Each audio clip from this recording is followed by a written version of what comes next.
গলায় প্রচুর ব্যথা করছে, বোতলটায় গরম পানি ঢেলে খেতে হবে।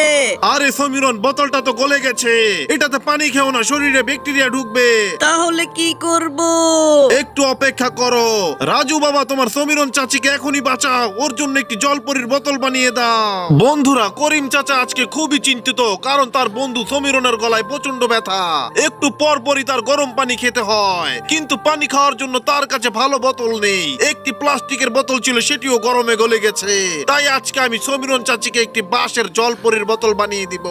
এই বোতলটিতে পানি রাখলে পানি অনেকক্ষণ গরম থাকবে, কারণ জলপরীরা এই বোতলের চারপাশে পাহারা দেয়। এই যে বন্ধুরা দেখো, আমি সমীরন চাচির জন্য এই জলপরীর বাঁশের বোতলটা বানিয়েছি। সমীরন চাচি, এই নাও তোমার পানি খাওয়ার জন্য জলপরীর বাঁশের বোতল। বোতলটা তো খুবই সুন্দর হয়েছে রাজু, তোমার জন্য সবাই লাইক সাবস্ক্রাইব করে দিবে।